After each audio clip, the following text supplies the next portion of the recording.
नमस्कार, जय हिंद, जय भारत। भारतीय अवाम ताकत दल अपने भारतीय भाई बहनों अर्थात अपने देश भारत की जनता अर्थात अपनी भारतीय अवाम से भारतीयता आधारित आपसी श्रद्धा, भारतीयता आधारित आपसी स्नेह, भारतीयता आधारित आपसी प्रेम, भारतीयता आधारित आपसी अखलाक मोहब्बत, भारतीयता आधारित आपसी सहयोग, भारतीयता आधारित आपसी सम्मान, भारतीयता आधारित आपसी एकता, भारतीयता आधारित आपसी भाईचारा तथा भारतीयता आधारित आपसी सद्भाव को समझने व उसे आत्मसात करके वैसा ही आचरण एवं व्यवहार करने हेतु और इसके पूरे देश में प्रचार प्रसार करने हेतु और इसकी अहमियत और महत्व को प्रत्येक देशवासी को समझाकर उसे अपनाते हुए वैसा ही आचरण एवं व्यवहार करने हेतु और प्रत्येक देशवासी को अपना ही भारतीय भाई बहन मानकर समझकर अपनाकर उनके साथ वैसा ही और उसी अनुसार आचरण एवं व्यवहार करने हेतु सतत सदैव और हमेशा अदब के साथ आदर के साथ अर्ज करता है, विनती करता है। सर्वप्रथम एक छोटी सी लेकिन महत्वपूर्ण बात के विषय में एक विचार साझा करना चाहते हैं। जब हम इस क्षेत्र में उतरे तो कई लोगों ने कहा कि ये जो क्षेत्र है राजनीति जिसे कहते हैं,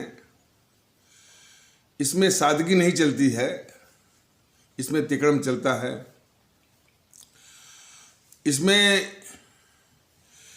इसमें ईमानदारी नहीं चलती है, इसमें भ्रष्टाचार चलता है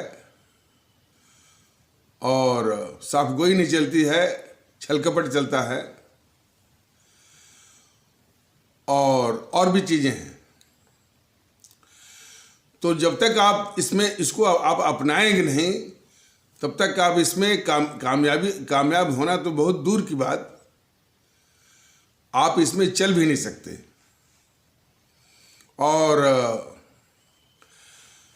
और किसी न किसी मोड़ पर किसी ने वक्त पर और किसी न किसी परिस्थिति बस जो है आपको उसमें ढलना ही होगा यदि आपको इस क्षेत्र में जिंदा रहना है तो और कामयाब यदि होना है तब तो बड़े पैमाने पर आपको इसको अपनाना ही पड़ेगा या बिल्कुल साफ शब्दों में कहा जाए तो इसे गंदे नाले में आपको भी डूबना पड़ेगा। हमने उनको जवाब दिया कि देखिए, हम कामयाब हो या ना हो, कामयाबी सब कुछ जो है वो ईश्वर के ऊपर हमने छोड़ रखा है, अपने खुदा के ऊपर छोड़ रखा है। और रही बात कि जब कामयाबी जब उसके ऊपर छोड़ रखा है तो फिर जो हम कर सकते हैं एक ईमानदार कोशिश, और प्रभु कृष्ण ने भी गीता के माध्यम से यही सिखाया है कि अपना कर्तव्य जो है ईमानदारी से करिए, फल की बात जो है वह हम पर छोड़ दीजिए। नंबर एक। दूसरी चीज, मैंने उन लोगों से कहा कि जो आपने कहा कि इसमें सदाचार या चरित्र नहीं चलता है, इसमें तिकड़म चलता है, छल कपट चलता है, इसमें ईमानदारी नहीं चलती है, इसमें भ्रष्टाचार चलता है, इसमें साफगोई नहीं चलती है, इसमें वो छल कपट या धोखेबाजी चलती है, भ्रष्टाचार है और भी दुर्गुणों की बात है। इसमें दादाओं का, माफियाओं का और ऊंचे स्तर के भ्रष्टाचारियों का बोलबाला है और आप जब तक इसमें ढलेंगे नहीं तब तक आप इसमें चल नहीं सकते। जिंदा और यहाँ तक कि जिंदा भी रह नहीं सकते। तो जो हमने उनको जवाब दिया और उन विचारों पर हम कायम भी हैं कि हम सफल हों या ना हों, ये तो जो है वो ईश्वर के हाथ में माने या खुदा के हाथ में या वाहिगुरु के हाथ में मैंने हम छोड़ रखा है। लेकिन एक बात बता दें, मैं उन लोगों को भी बताया और मैं अपने आदरणीय भारतीय भाई बहनों को भी और अपनी भारतीय अवाम को भी हम बताना चाहते हैं, चूंकि इस क्षेत्र में ईमानदार लोग नहीं हैं, साफगोई के लोग नहीं हैं, चरित्र पर विश्वास करने वाले लोग नहीं हैं, स्ट्रेट फॉरवर्ड लोग नहीं हैं, सादा जीवन उच्च विचार पर विश्वास रखने वाले नहीं हैं, और किन कारणों से नहीं है उन कारणों पर मत जाइए। इसीलिए इस देश की और इस देश की राजनीति के द्वारा जो संसद है, जो विधानसभाएं हैं, किस तरह के तत्व पहुँचते हैं, किस तरह का वहाँ तांडव और उत्पात करते हैं, शासन व्यवस्था में क्या चल रहा है, हमारे समाज में जो है उसकी जो छाया बनती है वो उन बुराइयों की, सारा कुछ जो है दुर्दशा इसी से है कि इस क्षेत्र में जो है चरित्रवान लोग, ईमानदार लोग, साफगोई का विचार रखने वाले, अपने सादा जीवन उच्च विचार पर दृढ़ रहकर वैसा आचरण एवं व्यवहार करने वाले लोग नहीं हैं। इसीलिए सारी जो है वो दुर्दशाएं हैं। रही बात हमारा, हम कामयाब हों या ना हों, इसकी परवाह हमको नहीं है, लेकिन जो कुछ भी हम आगे बढ़ेंगे, इन्हीं जो अभी बताया गया है, इन्हीं विचारों के साथ हम आगे बढ़ेंगे। सफल हो या ना हो, यह ईश्वर खुदा और वाहिगुरु के हाथ में है, या हमारे जो असली जो है ईश्वर और वाहिगुरु और खुदा जो है हमारी आदरणीय भारतीय अवाम है। तो उसको सफल करना है और उसको निष्फल करना है। तो फिर चिंता किस बात की है? सफल हुए तो भी, सफल न हुए तो भी, ये दोनों जो है हमारी आदरणीय भारतीय अवाम के हाथों में है। लेकिन जो ले चलना है, पूरी साफगोई, पूरी ईमानदारी, सादा जीवन उच्च विचार, और इसी के आधार पर भारतीयता का सिद्धांत, मतलब कि ये मानना कि जितने भी देश के लोग हैं हम सभी भारतीय हैं, बराबर हैं, समान हैं, एक ही हैं, और सभी देशवासी हमारे अपने ही भारतीय भाई बहन हैं, और इसके अलावा कोई और विचार करने की आवश्यकता बिल्कुल नहीं है। इसलिए आपसी भाईचारा और आपसी सद्भाव और आपसी एकता, सभी कुछ जो है, और राष्ट्रभक्ति, देशभक्ति, मुल्क परस्ती, अवाम परस्ती, सब कुछ जो है भारतीयता आधारित होने की परम आवश्यकता है। तो इन विचारों पर मैं स्वयं और हमारा संगठन भारतीय अवाम ताकत दल पूर्णतः दृढ़ निश्चय है। अब आ जाइए कुछ जो अपने मुल्क से और देशवासियों से संबंधित मुद्दों पर चर्चा कर लेते हैं। वो युवाओं का भविष्य और युवाओं के लिए रोजगार जो की बात होती है। युवाओं के भविष्य में एक शिक्षा भी का भी आता है। शिक्षा के जो है वो व्यवसायीकरण का जो खतरा है, देखिए ये इसलिए कहा जा रहा है कि अब तक जो है 2014 के पहले जो जीएनपीसी का शासन चल रहा है मोटा मोटी, और कुछ अपवाद थोड़ा रहे कुछ कालखंड तक, लेकिन मोटा मोटी जीएनपीसी गांधी नेहरू परिवार चांडाल चौकड़ी काकस का शासन या उसकी हुकूमत रही है, और 2014 के बाद जो है ये बीजेपी वालों का चल रहा है। तो 2014 के पहले जो है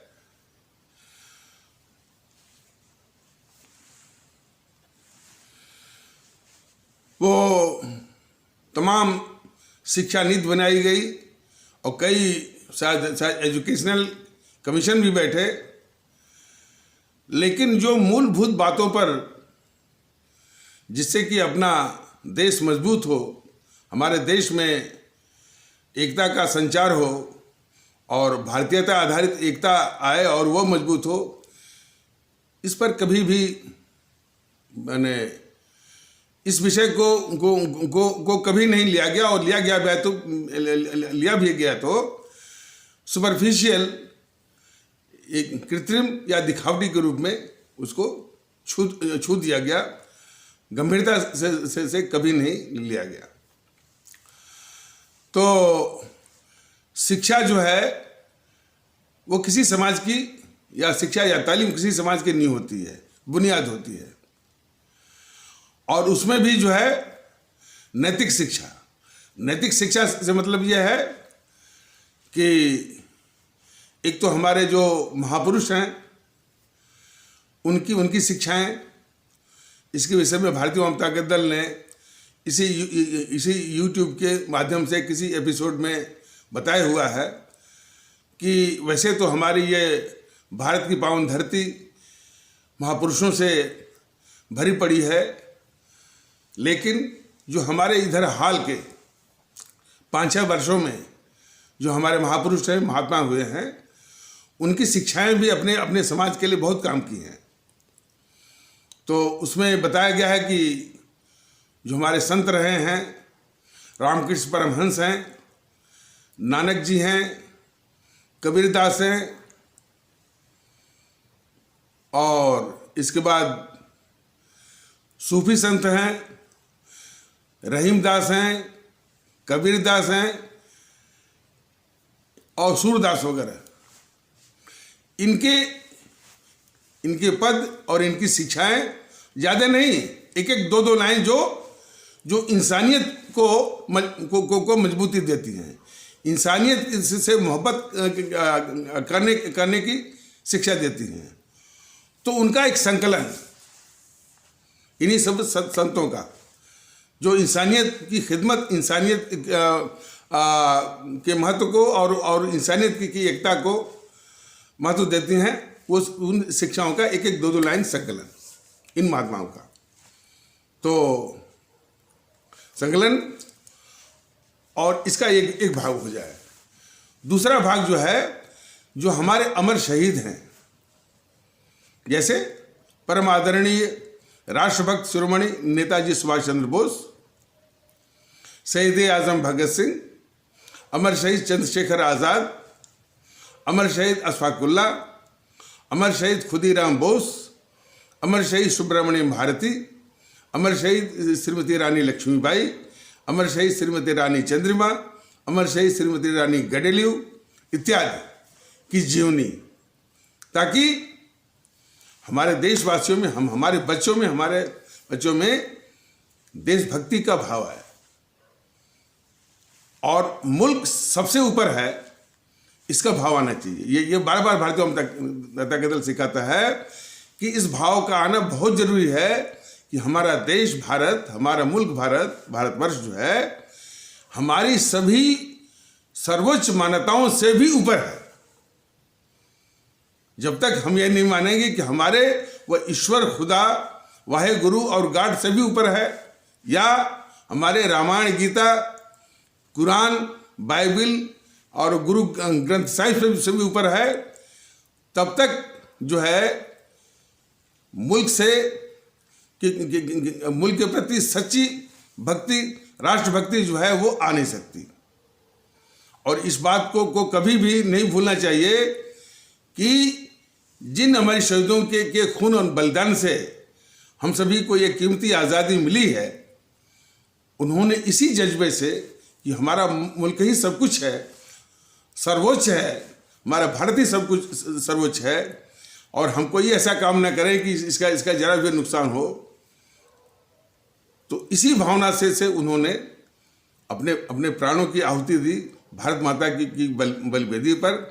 हंसते हंसते जो भगत सिंह जैसे लोग, सुखदेव और राजगुरु जैसे लोग हंसते हंसते फांसी के फंदे को चूमा, तो इन अमर शहीदों का जज्बा भी यही था कि हमारे लिए देश भारतवर्ष सर्वोच्च है, इसके बराबर और इससे ऊपर कोई भी मान्यता, कोई भी विचार नहीं है। इसलिए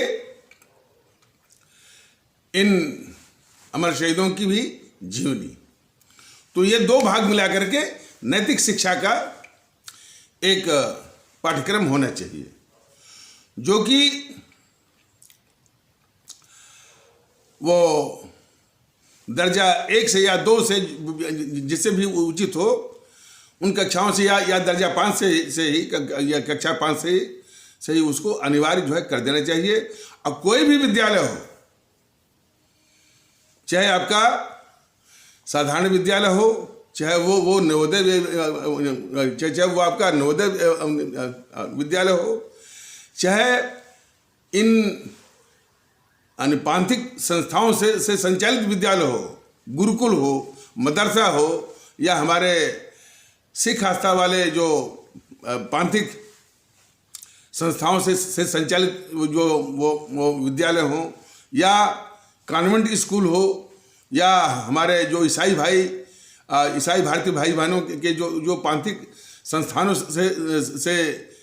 से संचालित जो विद्यालय हो, कोई भी हो, ये जो नैतिक शिक्षा का पाठ्यक्रम है बिल्कुल पूर्ण रूप से अनिवार्य जो है किया जाने की आवश्यकता है कि सभी लोग इसका पठन पाठन करें। और दूसरा कि रोजगार, तो जो रोजगार दफ्तर हैं वो एम्प्लॉयमेंट एक्सचेंज में या रोजगार दफ्तर में, अच्छा, जितने भी ये रोजगार के लिए माने अभ्यर्थी उठाए जाएं, मतलब कि वही अभ्यर्थी किसी भी रोजगार को आवेदन देने के लिए या अप्लाई करने के लिए एलिजिबल होंगे, योग्य होंगे, जो कि रोजगार दफ्तर में वो पंजीकृत होंगे, रजिस्टर्ड होंगे। कोई भी सरकारी, चाहे वो IAS IPS तक हो, सरकार में चाहे केंद्र सरकार का हो, चाहे राज्य सरकार का हो, चाहे निगम का हो, चाहे अर्ध सरकारी हो, यहाँ तक कि निजी, प्राइवेट, किसी को भी रोजगार देना है तो जो रोजगार दफ्तर में जो है पंजीकृत है, और यहाँ तक कि विदेशी कंपनियां भी जो नियुक्त करती है उनको भी बाध्य किया जाना चाहिए कि यदि वो भारत में कुछ यानी इस तरह से व्यापार करती हैं और लोगों को नियुक्ति देती हैं, तो वो भी उन्हीं को रख सकती हैं जो रोजगार दफ्तर में या एम्प्लॉयमेंट एक्सचेंज में पंजीकृत होंगे, रजिस्टर्ड होंगे। अब रोजगार दफ्तर में यानी कौन पंजीकृत होंगे? जो इस नैतिक शिक्षा को व्यवहारिक रूप में उत्तीर्ण किए रहेंगे। मतलब कि एक टेस्ट होना चाहिए, एक लिखित और फिर दूसरा हो साइको टेस्ट, माने साइको टेस्ट मतलब मनोवैज्ञानिक परीक्षा। तो यही जो बताया गया है कि हमारे जो इन संतों की जो वाणियाँ हैं, हमारे रामकृष्ण परमहंस हैं, नानक जी हैं, कबीर दास हैं, रहीम दास और तुलसीदास और सूरदास, सूफी संत, इनकी जो वाणियाँ हैं मानवता केंद्रित, और फिर जो दूसरा भाग है हमारे अमर शहीदों की जीवनी, लाइफ हिस्ट्री, तो इन्हीं पर जो है परीक्षा होगी। उसका कुछ न्यूनतम माने वो मार्क होगा, और इसके बाद उसको भी उत्तीर्ण करना है, उसको भी पास करना है। और साइको टेस्ट कि भाई कि इस शिक्षा का उस बच्चे के मानस पटल पर, दिलो दिमाग पर कितना असर आया है, और जितनी की ज़रूरत है उतना असर हुआ है कि नहीं हुआ है, यह देखने के बाद ही वो उस परीक्षा में उत्तीर्ण किया जाएगा। और उसमें पास आउट, और उसमें उत्तीर्ण माने छात्र ही उस रोजगार दफ्तर में पंजीकृत हो पाएंगे। मतलब जो नैतिक शिक्षा के रूप में, जिनमें कुछ इन संतों की वाणियों के अनुसार जो है, जो मानवता केंद्रित जो शिक्षा है और अपने मुल्क के प्रति देशभक्ति का, तो वही छात्र जो है ये रोजगार दफ्तरों में, एम्प्लॉयमेंट एक्सचेंजेस में वो रजिस्टर्ड हो पाएंगे और वहीं से वो माने नौकरियों में, रोजगार में जाएंगे। तो एक तो कर्मचारियों में इस तरह का नैतिक और राष्ट्रभक्ति का एक चरित्र जो है की शुरुआत करनी होगी, पहली आवश्यकता ये। दूसरा जो है, शिक्षा के विषय में भारतीय क्योंकि ये एपिसोड थोड़ा सा लंबा हो जाएगा। शिक्षा हुआ उसी तरह स्वास्थ्य है। शिक्षा जो है, जो उसको जो भारतीय वामतांत्रिक दल सोचता है, प्राइमरी बेसिक शिक्षा और बेसिक के बाद जो बेसिक जो है, मतलब कि दर्जा 1 से लेकर वो दर्जा 8 तक मान लीजिए, 8 तक ही मान लीजिए। तो ये वैसे तो 5 तक मानते हैं, लेकिन भारतीय वामतांत्रिक दल उसका 8 तक मानता है। यह जो है विश्व स्तर की,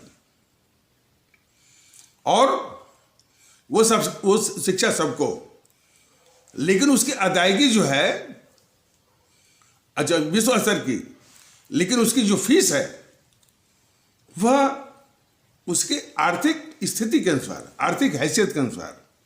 यदि वह बिल्कुल निर्धन है, देने की स्थिति में नहीं है, तो फ्री ऑफ कास्ट, मुफ्त।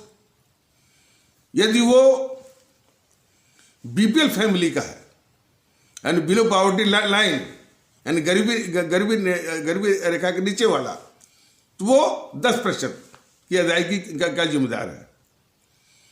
और बीपीएल के ऊपर है और मध्यम वर्गीय है तो 30 से लेकर 40%। और यदि इनके अलावा कोई और है जो सक्षम है, तो पूरा उसको अदायगी करनी पड़ेगी।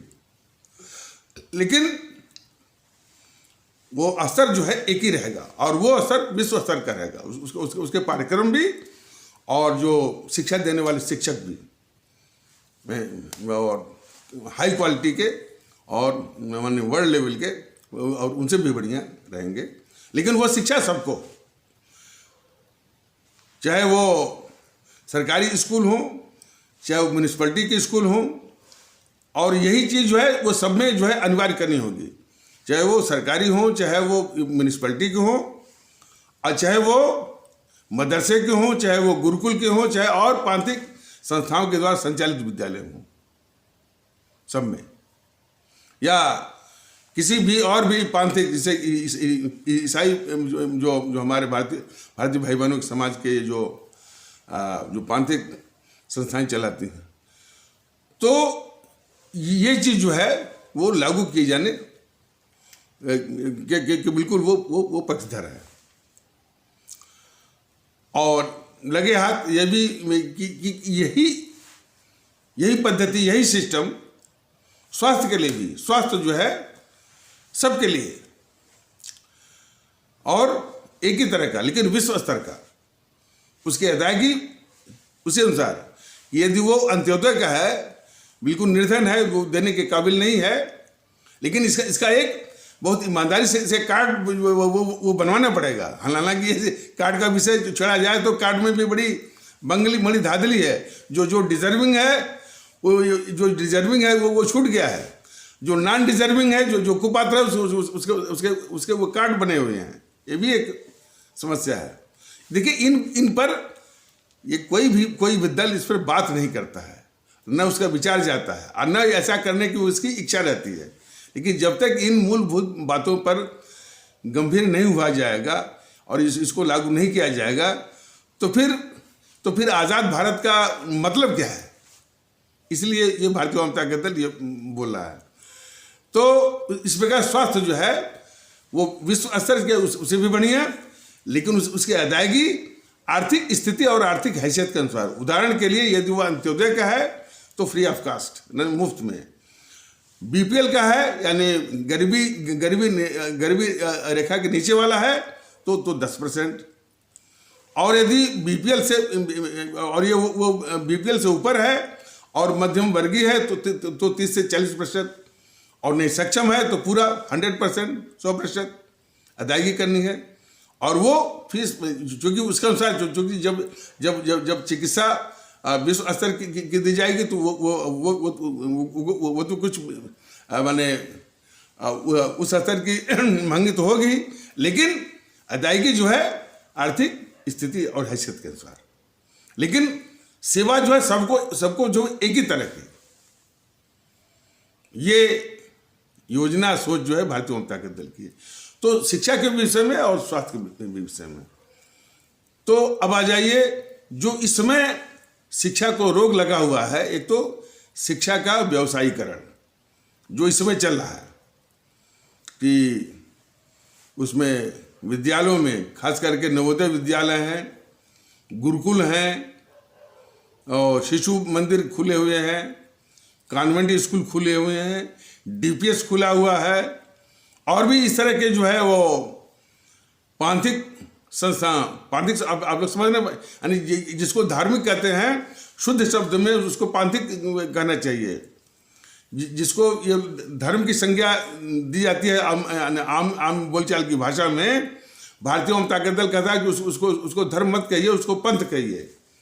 तो पांथिक जो संस्थाओं के द्वारा जैसे कोई मदरसा है, गुरुकुल है इत्यादि है, तो मदरसे में तो फीस उतना नहीं है, लेकिन और पता नहीं गुरुकुल में फीस है कि नहीं है, तो लेकिन जो कॉन्वेंट स्कूल में फीस तगड़ी है, डीपीएस में तगड़ी है। तो लगभग ये व्यवसायीकरण, ये शिक्षा के तालीम के मूलभूत सिद्धांतों के वसूलों के खिलाफ है। इसको बिल्कुल दूर करेगी, दूर करने के पक्ष में है हमारा भारतीय जनता पार्टी दल, जो व्यवसायीकरण का धंधा है।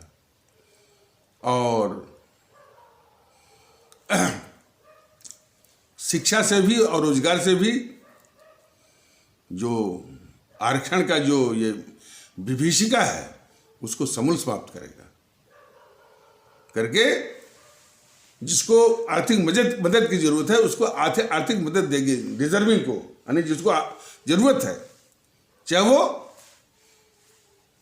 अब जो जाति फाति का नाम लेना भारतीय जनता पार्टी दल बहुत एक अपमान समझता है। मानिए चाहे वो किसी भी जाति संप्रदाय का हो, किसी भी भाषा प्रांत का हो, जो जिसको आर्थिक मदद की आवश्यकता है और उस स्थिति में है, उस यानी विपन्नता में है, तो सरकार उसको मदद देगी। और मदद किस लिए?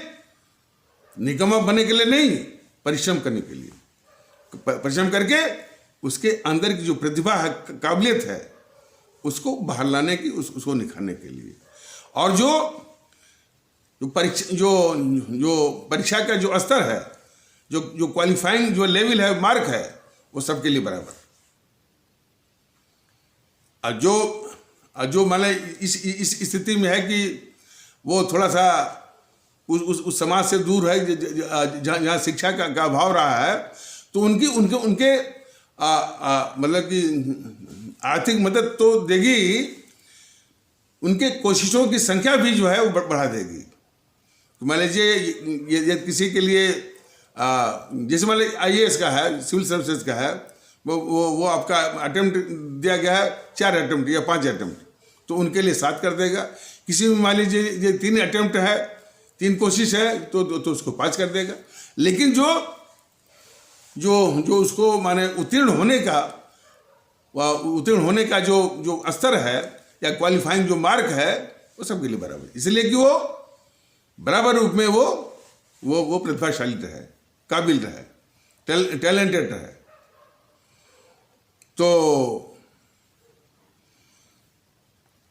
तो ये रहा आरक्षण जो खत्म करने का शिक्षा में भी। और रोजगार की भी बात जब आ रही है, तो अभी उस पर वो चर्चा की जाएगी और करना है, और इसी एपिसोड में करना है। तो शिक्षा में से आरक्षण बिल्कुल समाप्त। अब उसके बाद जो है जो व्यवसायिक जो संस्थाएं हैं, व्यवसायिक मतलब कि ये जैसे कि medical colleges, institutions, engineering colleges and institutions, वो संस्थाएं। अब इसमें सबसे बड़ा रोग है कैपिटेशन फीस का। किसका रोग है? बहुत बड़ा रोग है कैपिटेशन फीस का। इंजीनियरिंग कॉलेज है तो 15-20 लाख से शुरू होकर के वो 50 लाख और करोड़ों में जाता है। मेडिकल कॉलेज है तो वो 50 लाख से शुरू होकर के करोड़ और 2 करोड़, 4 करोड़, 5 करोड़ तक जाता है। ये हमारे शिक्षा जगत का या बच्चों के लिए सबसे बड़ा अन्याय और सबसे बड़ा एक बंगलिंग और बहुत बड़ी समस्या है। इस पर भी कोई भी पार्टी, और ये हमारे बीजेपी वाले जो है राष्ट्रवादी, नकली राष्ट्रवादी, धोखेबाजी वाला वो राष्ट्रवादी, कभी भी बात नहीं करते इस पर। तो भारतीय जनता दल इसको भी पूर्ण समाप्त करने की पक्षधर है। किसी भी कैपिटेशन फीस वो मंजूर नहीं इसको। और दूसरे, ये जितने भी पैसे वाले हैं सिर्फ व्यवसाय के लिए कुकुरमुत्तों की तरह जो है तमाम फर्जी इंजीनियरिंग कॉलेज, मेडिकल कॉलेज और इस तरह से वो शिक्षण संस्थाएं, ग्रुप ऑफ इंस्टीट्यूशंस खोल रखे हैं सिर्फ धंधेबाजी के लिए, जहां पर क्वालिटी ऑफ एजुकेशन यानी शिक्षा की गुणवत्ता के साथ मैंने शिक्षा की गुणवत्ता को बड़े बेरहमी से उसकी हत्या की जाती है, जिसमें फर्जी डिग्री और उससे जो पास आउट जो लड़के हैं उनका लेवल क्या है, कहाँ तक वो उन्होंने शिक्षा पाई है, कहाँ तक उनका ज्ञान बढ़ा है, कोई मतलब नहीं। तो वह भी रोजगार में एक बहुत बड़ी समस्या है। और रोजगार के विषय में एक चीज और सबको समझने की आवश्यकता है कि सभी को सरकारी नौकरी मिल जाए या कोई आवश्यक नहीं।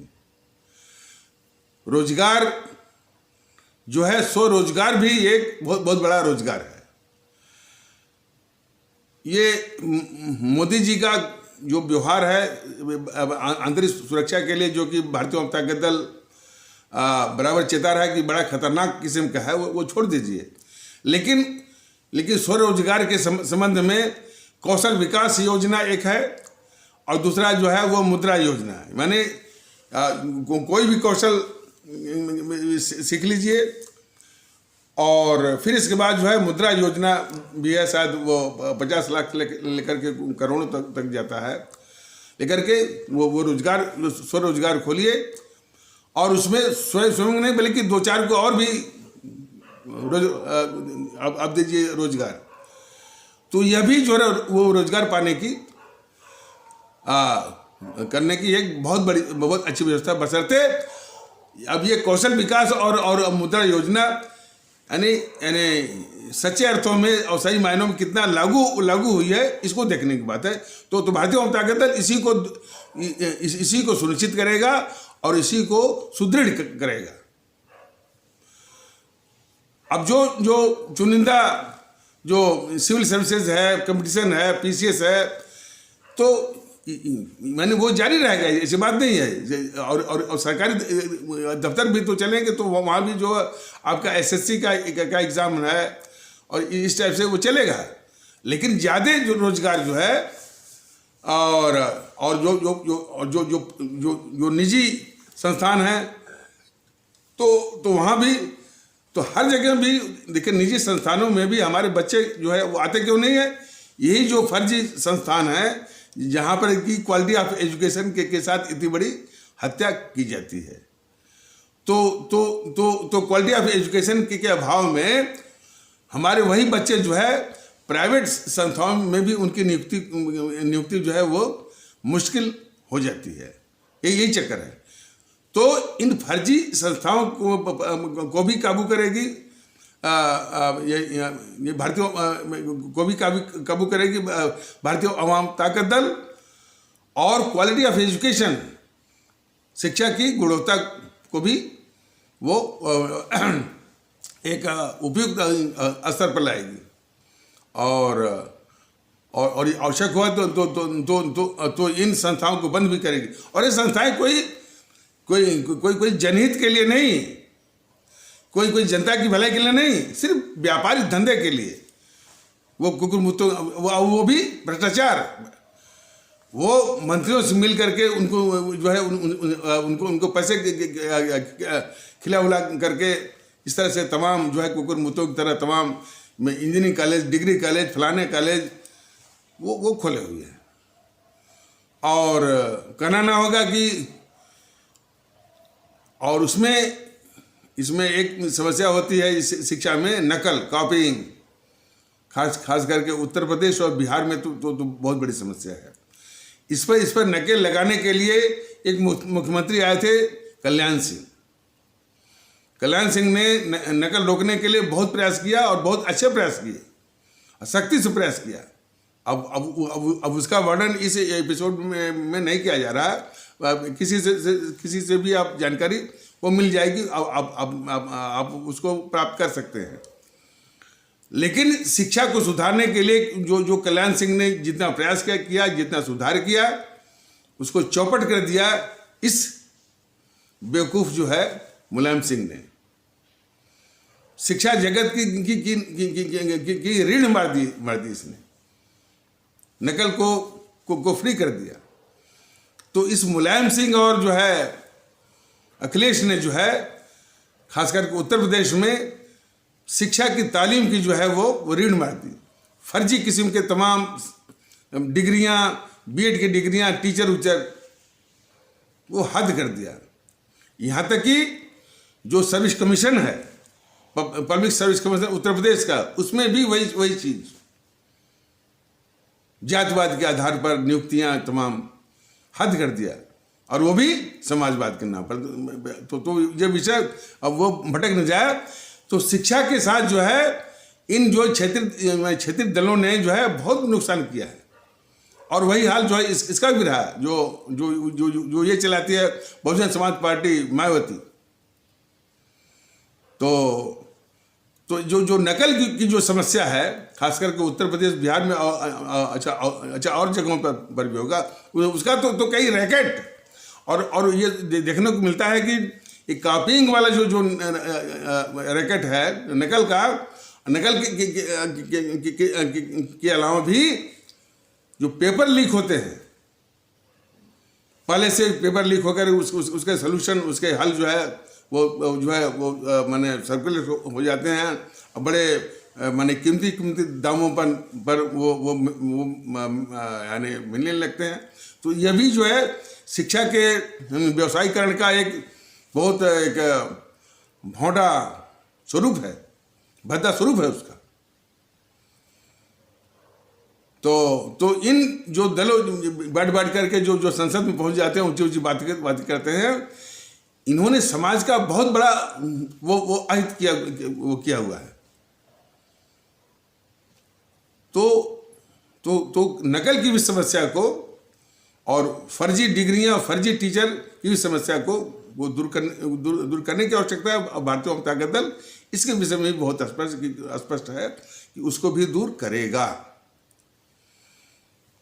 तो और फिर रोजगार के विषय में बताया है कि भाई जो अब काबिलियत हो तो जो कॉम्पिटिटिव एग्जाम्स हैं, सिविल सर्विसेज है, पीसीएस है, और भी जो एसएससी के एग्जाम है, जो सरकारी नौकरियां हैं, लेकिन सरकारी नौकरियां बहुत सीमित हैं। और काबिल बनिए, अच्छा, और क्वालिटी ऑफ एजुकेशन जब बढ़ी रहेगी तो टेक्निकल जो है, जो शिक्षाएं हैं टेक्निकल में काबिल हैं तो प्राइवेट वाले भी ले लेंगे। अब काबिल नहीं है तो हर जगह जो है वो ठोकर खाएंगे। तो क्वालिटी ऑफ एजुकेशन की बहुत आवश्यकता है। तो इसको भी जो है वो वो सुधारेगा। और बाकी लोग जो है स्वरोजगार मतलब कौशल विकास और मुद्रा योजना। तो इससे जो है बिल्कुल जो है वो रोजगार आ सकता है। लेकिन इसके पहले ये आबादी विस्फोट, कितने को आप रोजगार देंगे, क्या करेंगे? आबादी विस्फोट पर कोई भी दल बोलने को तैयार नहीं, बल्कि भारतीय जनता पार्टी दल पहले ही बोल चुका है और बार बार इसके कह रहा है कि जब भी इसको सत्ता मिलेगी आबादी विस्फोट को रोकेगा ही नहीं, बल्कि आबादी कैसे कम हो, बल्कि जितना इसका क्षेत्रफल है और भी जो विकसित देश है उनकी आबादी कितनी है उस स्तर पर लाएगा। 1947 में हमारी आबादी 30 करोड़ थी और आज जो है 1 अरब 10 करोड़ जो है वो मैंने, और 1 अरब जो है 5 करोड़ और ऐड हो गई। तो जेएनपीसी ने तो और अभिशाप तो दिया ही देश को, आबादी विस्फोट को भी बढ़ाया इसने बड़े अच्छे तरीके से। तो हर तरह से ये जेएनपीसी, गांधी नेहरू परिवार, चंद्रा चौकड़ी इस देश के दुश्मन है और ये तो बताया गया है। सिर्फ वो सत्ता के लिए कभी वो आंदोलन करवाएगी और कभी जो वो अफवाह फैलाएगी और बारी बारी से वो शिकार बनाती है। ये इसी समझ जाइए, करीब 60-70 सालों तक इसने हमारे इस्लाम आस्था वाले भारतीय भाई बहनों को डरा के रखा क्योंकि हम हैं तो जो है ये हिंदू राष्ट्र जो है वो नहीं बन पाएगा। आपका इस्लाम जो है वो सुरक्षित रहेगा। आपके यदि इस्लाम को सुरक्षित रखना है तो जेएनपीसी की झोली में आके गिरिए, उसका वोट बैंक बनिए और इसी तरह से जो है वो डरवा करके हमारे इस्लाम आस्था वाले भारतीय भाई बहनों का वो दोहन करती रही, शोषण करती रही। लेकिन आंतरिक मंशा कुछ और थी उसकी। आंतरिक मंशा उसके ही नेता मौके बेमौके जो उनके मन की बात थी, जो उनके मन का डिमांड है, वो बोला भी करते थे कि यदि मुसलमान गटर में रहना चाहें तो गटर में रहें, गटर में से निकालने की जिम्मेदारी कांग्रेस की नहीं है, बोले थे। और उसी जो है उसी जेएनपीसी में इस्लाम आस्था वाले भारतीय भाई बहनों के समाज से ही जो नेता जेएनपीसी के रहे हैं, जैसे सलमान खुर्शीद जैसे लोग, उन्होंने भी इस बात को कबूला है। और वो कहाँ पे कबूला है? जब कोई भाषण दे रहे थे अलीगढ़ मुस्लिम विश्वविद्यालय में, तो वहाँ पर भी कबूला है कि कांग्रेस के हाथ मुस्लिमों के खून से रंगे हैं। तमाम बातें। और सबसे बड़ी बात तो सचर कमेटी की रिपोर्ट, सचर कमेटी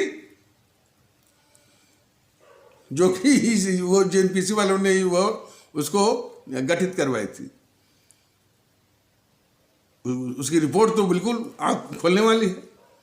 वो रिपोर्ट कहती है कि इन इस्लाम आस्था वाले भारतीय भाई बहनों की स्थिति सबसे गरीब, औसतन सबसे गरीब, सबसे अशिक्षित, सबसे बेरोजगार, ये 3 चीज जो है किसी भी नागरिक को चाहिए। शिक्षा चाहिए, उसको रोजगार चाहिए और आर्थिक स्थिति चाहिए। ये तीनों जो है सबसे, और इनकी स्थिति जो कहीं तो जो है जो अनुसूचित जाति है, अनुसूचित जनजाति है, माने schedule caste and schedule tribe, उससे भी बदतर है।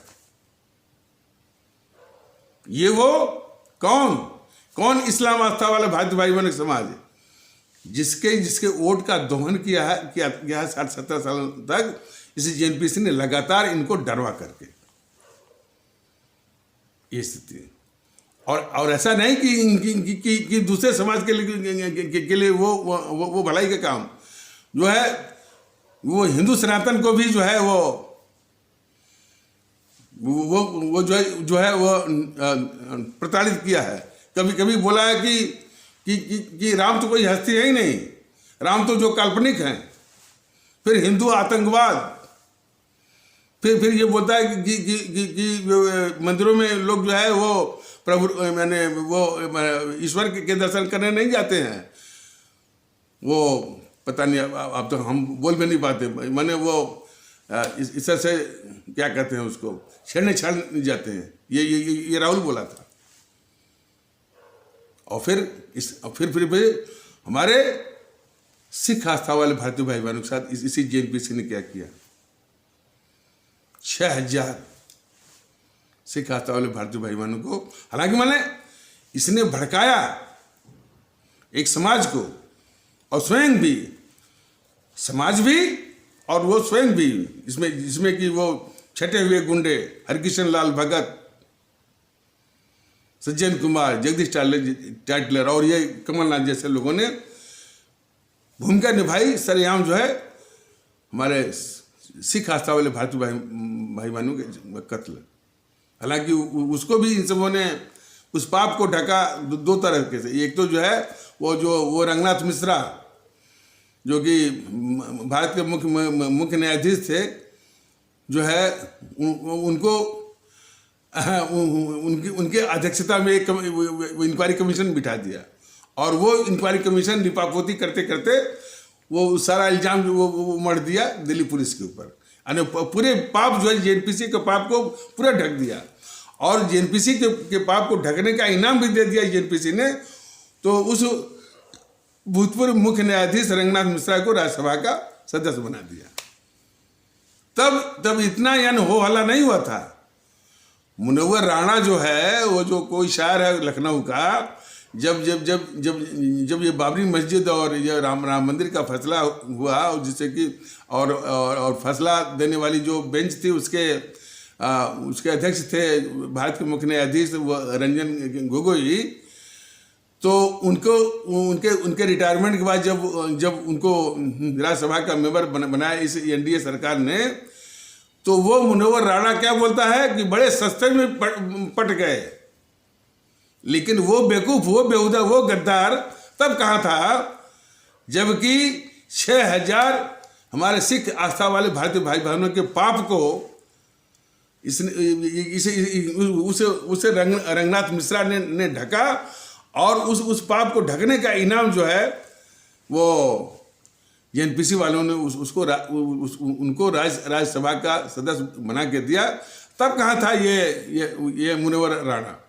तो ये सब जो है देश के छठे देश के गद्दार सब हैं, और हमेशा जो है देश में यानी भेद विभेद पैदा करते हैं। तो बात इस पर आई थी कि हमारे जो है ये मैंने इस्लाम आस्था वाले भारतीय भाई बहन वाले, इस्लाम आस्था वाले भारतीय भाई बहन, हिंदू सनातन आस्था वाले भारतीय भाई बहन, और जो है ये सिख आस्था वाले भारतीय भाई बहनों के साथ बिल्कुल इसे जेएनपीसी ने क्या व्यवहार किया है।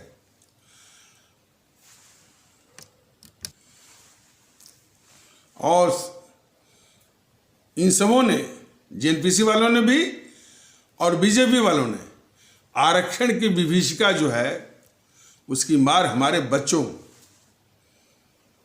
जो सामान्य हैं, जिनको कोई आरक्षण नहीं मिला है, वो जन्मते शिक्षा और फिर जो है व्यवसाय और वो शिक्षा के दौरान फिर जो है, और शिक्षा कौन शिक्षा जो कि इतनी महंगी हो गई है।